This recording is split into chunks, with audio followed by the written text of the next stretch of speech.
Olá a todos, sejam bem-vindos ao canal Ice Dados, onde dados viram icebergs e icebergs viram dados, ou nesse caso, camadas de gelo, como eu fiz nos primeiros vídeos. O assunto de hoje é algo que afeta muitas pessoas, na verdade, são fatores que afetam as pessoas. Vamos falar de transtornos mentais. Sim, ninguém sabe como está a mente do palhaço. Hoje iremos falar de 8 deles, 8 transtornos. 8 condições. Enfim, iremos falar sobre essas 8 condições e como elas afetam as pessoas portadoras. E é claro, iremos falar também um pouco sobre cada uma delas e um pouco sobre suas estatísticas. Então, sem mais delongas, vamos para essa camada de gelo sobre um assunto muito importante: os transtornos mentais. 280. Este é o número de pessoas que são afetadas pela depressão, segundo estimativas da Organização Mundial da Saúde. Esse transtorno afeta desde crianças pequenas até idosos de mais idade. A depressão é uma melancolia, uma tristeza persistente, que faz com que a pessoa deixe de lado até os hábitos que ela mais gosta, deixe de lado as pessoas com que ela se importa e ama, e faz com que ela se torne cada vez mais reclusa, cada vez mais isolada, e seja uma pessoa que, enfim, ela sobrevive, mas não vive.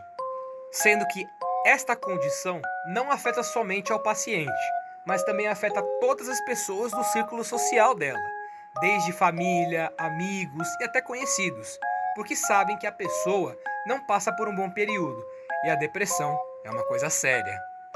Há milhares de anos, a depressão já vem sendo documentada, como Hipócrates, na Grécia Antiga, que tratava esta condição como uma melancolia persistente. Ou seja, a depressão, além de não ser frescura, é um mal que acomete as pessoas já há muito tempo. E podemos até dizer que é o mal deste século, assim como a tuberculose foi no século passado. Diversas causas, fatores podem levar à depressão e também ao agravamento do quadro, como fatores externos, fatores internos e fatores sociais. Por exemplo, na questão interna temos fatores biológicos como desequilíbrio químico no cérebro, condições genéticas e, é claro, outras doenças. Os fatores psicológicos envolvem traumas, seja pela perda de um parente, seja pela perda de propriedades, sejam elas em dinheiro ou não, seja também pelo fato da pessoa sofrer desilusões, sofrer com decepções. É lógico, cada organismo reage de uma forma diferente. Alguns são mais suscetíveis do que outros, como disse agora há pouco, nos fatores genéticos. E é claro, também levamos em conta o fator externo. Afinal, as pessoas que crescem em meios violentos, em meios com muita pobreza, também um ambiente, por exemplo, familiar onde a pessoa constantemente está com medo de conversar, sei lá, com seu pai, com a sua mãe, com seus irmãos, ou vive na rua, uma pessoa que não tem ninguém para conversar. Então, podemos dizer que os fatores internos, sejam eles biológicos ou psicológicos, como também fatores externos, como as decepções da vida, como também traumas, essas são as principais causas que ou agravam ou iniciam esse quadro de depressão. Dentre os sintomas, temos sintomas físicos, emocionais e cognitivos. Vamos falar sobre eles. Nos sintomas emocionais temos a tristeza permanente ou melancolia, aquele sentimento de vazio, da vida não fazer mais sentido, além, é claro, da pessoa ser mais propensa a ficar irritada e desesperançosa com a vida.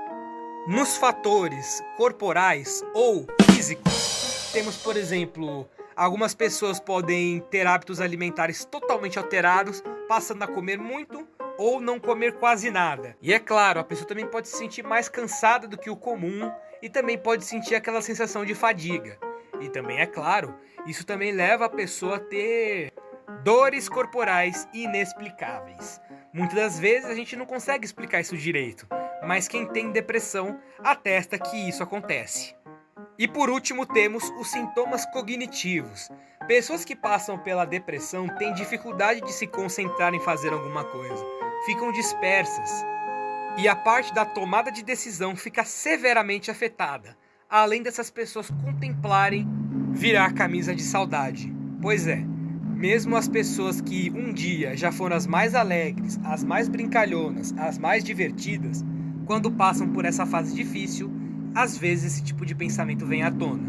E o que você pode fazer é ajudar, estender a sua mão, porque nunca se sabe quando será a sua vez.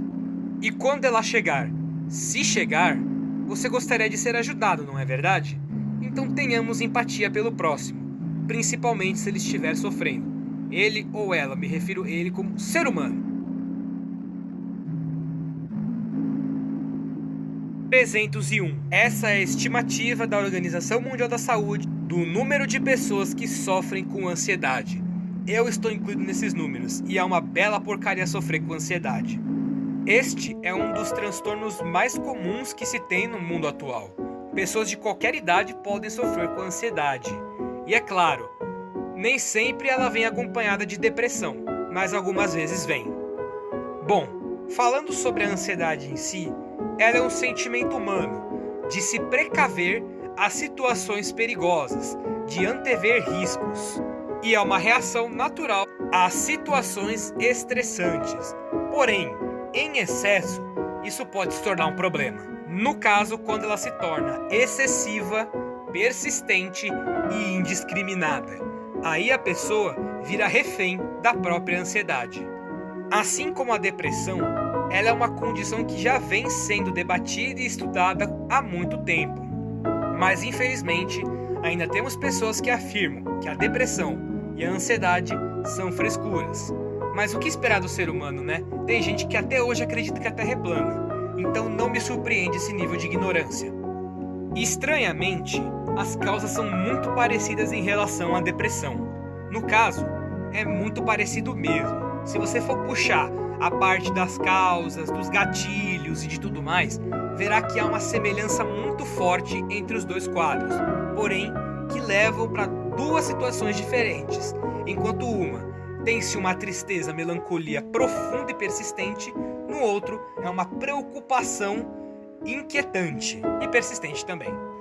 Na parte dos sintomas, temos aquilo que eu já disse antes, o medo excessivo e a ansiedade de uma coisa iminente que pode acontecer, mesmo que não vá acontecer de verdade. Além desses sintomas, também temos a apreensão da pessoa, a irritabilidade, ou seja, a pessoa vive apreensiva com a vida e quando as pessoas tentam falar que não tem nada demais, às vezes essa pessoa acaba ficando bem irritada e por vezes até desconta a sua raiva nos outros.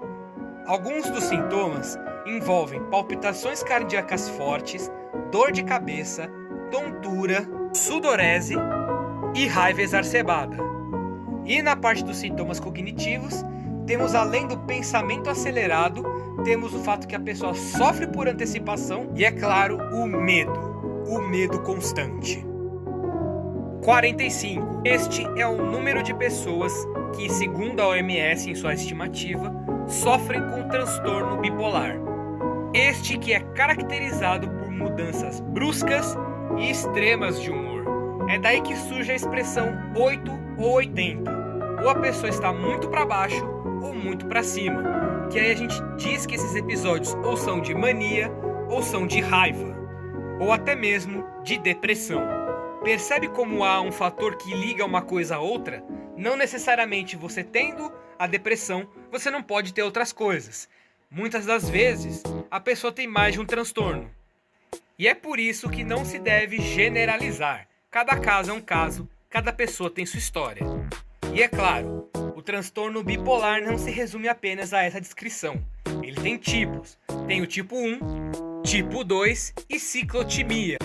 Cada uma tendo a sua particularidade, sintomas e grau de complexidade. Assim como as condições anteriores, depressão e ansiedade, essa também já vem sendo documentada há muito tempo. Desde o século XIX temos manuscritos falando sobre isso. E no século XIX, por exemplo, um psiquiatra chamado Emil Kraepelin documentou essa condição como uma condição distinta, assim por dizer, que são essas mudanças bruscas de humor. Sobre o que causa esse transtorno, novamente, percebemos um padrão. Desequilíbrio no cérebro, no caso desequilíbrio químico, traumas na vida, às vezes o jeito que foi criado, um evento traumático que a pessoa sofreu e não se recuperou. Então, Mesmo assim, cada caso é um caso, mas você percebe que nos transtornos tem sempre um padrão, uma gama de eventos muito parecida entre essas condições, que levam a pessoa a estresse, preocupação e levam essa pessoa ao limite. E muitas das vezes os transtornos são os resultados. 20 milhões. Essa é a estimativa da OMS de pessoas que sofrem de esquizofrenia. Embora ela até aqui tenha sido, até a gravação deste áudio, a que tenha menos pessoas afetadas, ela ainda é um transtorno muito forte, que afeta a pessoa assim, de pegar as pernas dela e virar de cabeça para baixo.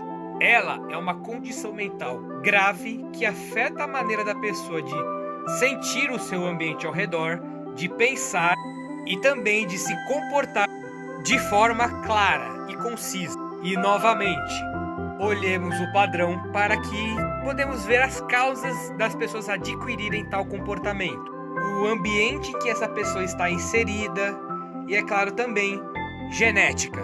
Sem falar, é claro, nos traumas, que é uma parte muito importante também.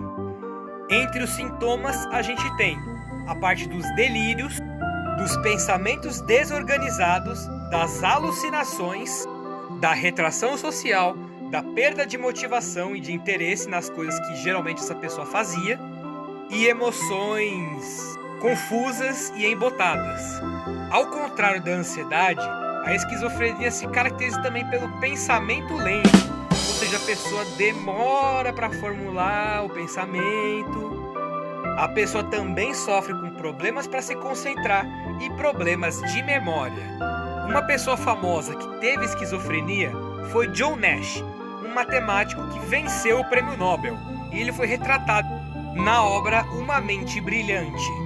Ele sofreu com a esquizofrenia em sua vida, e ele precisou desenvolver mecanismos e outras coisas para lutar contra essa condição e tentar ter uma vida mais normal.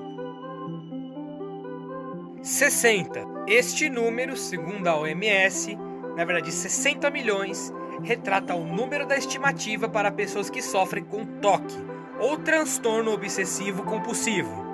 E já vai um aviso: pessoas que fingem ter TOC, não é legal fingir esse tipo de coisa. Você não se torna mais inteligente por esse tipo de afirmação. Pessoas realmente sofrem com isso e não é legal. O TOC, como seu próprio nome diz, é um transtorno de obsessão compulsiva, onde a pessoa ela sente uma ansiedade muito forte, uma inquietação e os pensamentos intrusivos de ter que ter certeza de fazer uma coisa várias vezes para ela ficar mais calma. Por exemplo, existem pessoas que precisam apagar a luz mais de uma vez para ter certeza que apagou, ou trancar a porta mais de uma vez para ter certeza que ela está fechada. É lógico, não são os únicos exemplos, é apenas uma exemplificação de 2 casos onde isso acontece. Essa condição já é antiga também. Já há mais de 2 séculos a humanidade vem estudando sobre esse tema. E aqui o padrão se repete mais uma vez.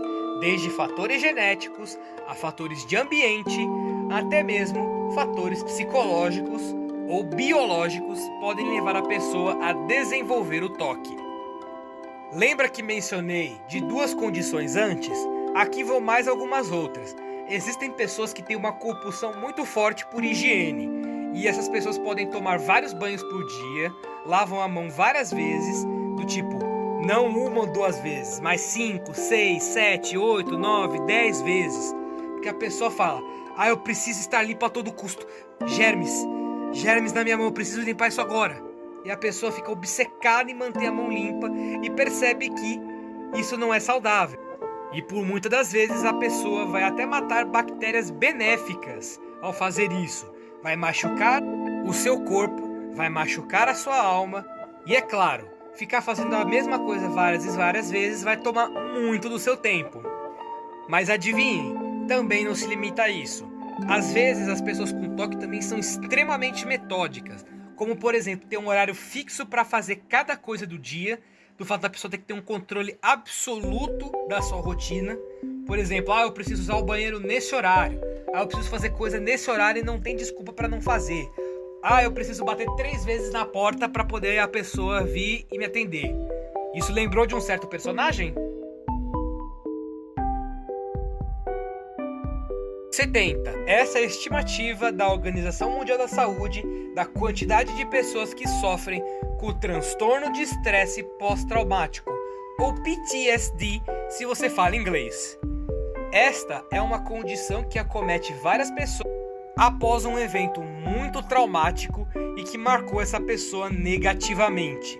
Um grande exemplo disso são os soldados que voltam de conflitos.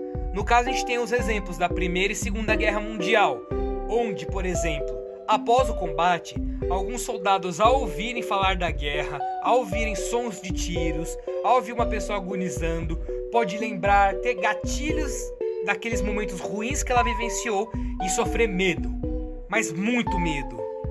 E até mesmo um objeto que lembre ela desses acontecimentos também pode ser um catalisador desses episódios. E esse trauma que a pessoa tem e depois leva para a vida, essas são as causas para esse transtorno. Um trauma muito forte que marcou a pessoa de maneira negativa.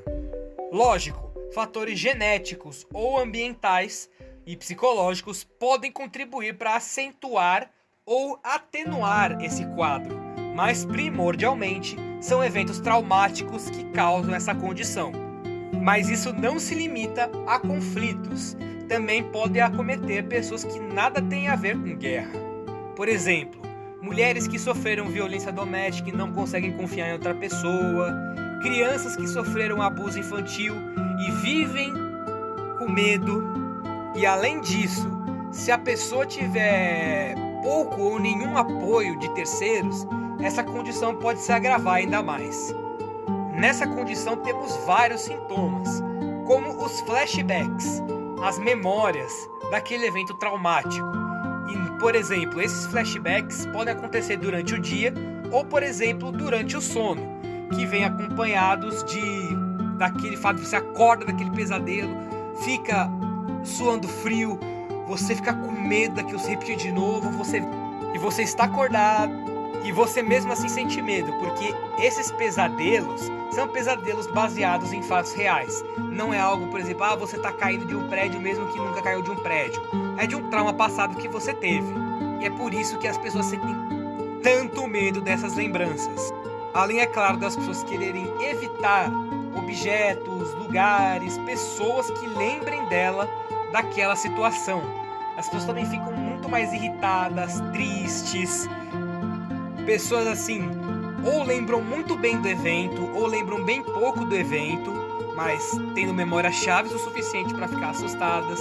São pessoas que têm comportamentos autodestrutivos, têm uma facilidade enorme para se assustar, têm dificuldade para dormir, alterações repentinas de humor, sentimento de culpa, entre outros.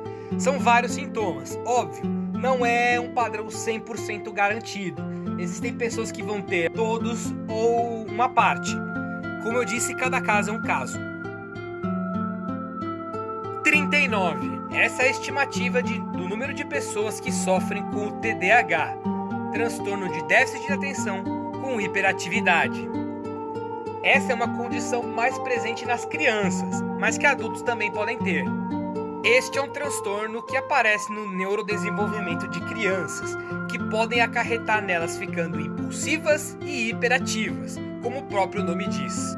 Diferentemente das outras condições, o estudo do TDAH é mais recente, tanto que foi nos anos 80 que esse termo foi cunhado. E vamos lá. Coisas que podem levar ou agravar este quadro, por exemplo, são, por exemplo, eventos traumáticos ou eventos muito particulares durante o desenvolvimento neural de uma criança, ou, por exemplo, eventos que a mãe passou durante a gravidez, eventos que estão à volta da criança. Geralmente eu falo criança porque é mais acometido por elas, mas adultos também têm porque desenvolveram na infância.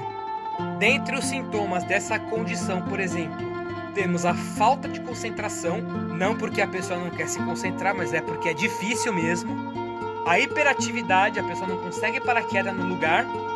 A desorganização, a distração fácil, Ou seja, a pessoa, se ela não está totalmente focada, ela vai acabar se distraindo. Também a pessoa pode acabar falando muito mais do que deve. Essa pessoa não é tão paciente, ela acaba tomando decisões precipitadas.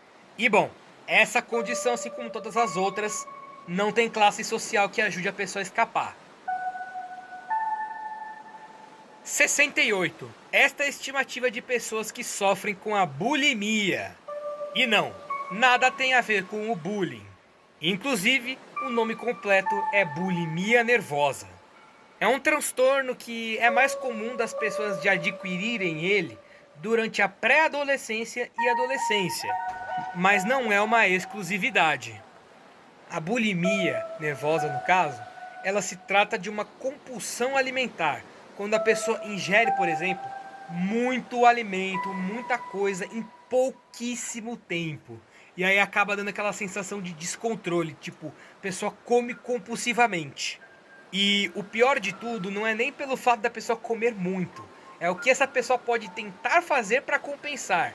Muitas pessoas usam laxante, ou fazem muito exercício do tipo de se levar ao extremo, ou fazem jejum assim, aquele jejum intermitente louco de 40 horas. Eu tinha visto esse tipo de coisa e não acreditei. Assim também como aquelas pessoas que enfiam o dedo na garganta para induzir o vômito. Outra coisa que não é recomendada. Na verdade, nenhum desses comportamentos é. Esta condição foi descrita primeiramente nos anos 70 pelo psiquiatra Gerald Russell. Bom, podemos dizer que o fato da pessoa comer compulsivamente pode ser um descontrole, pode ser falta de disciplina, pode ser também um desequilíbrio químico no cérebro, pode ser um fator de dentro de casa, por exemplo, a pessoa sofre um trauma e aí ela compensa na comida. Vimos esse tipo de coisa muitas vezes naquele programa Os Quilos Mortais, que tem o doutor com um nome difícil de pronunciar que eu não vou tentar. Ah, quer saber? Eu vou. Yonan Nausaradan. Acho que é isso. Ou Doutor Nau para os mais íntimos. E os fatores compensatórios que a pessoa tenta ter para contrabalancear isso, muitas das vezes são fatores de bullying, pressão social, insatisfação com o próprio corpo, baixa autoestima, e a pessoa faz de tudo para se livrar daquela condição. Ah, eu comi demais, eu preciso fazer alguma coisa para contrabalancear isso. E bom, chegamos no fim de mais um vídeo. Esse é um vídeo complicado porque toca num assunto bem delicado. São a realidade de várias pessoas que sofrem com esse tipo de transtorno, ou esses transtornos, já que muitas das vezes não é apenas um, é uma combinação de um, dois ou mais. E por isso, se você conhece uma pessoa dessas em sua família, ajude, não deixe ela na mão.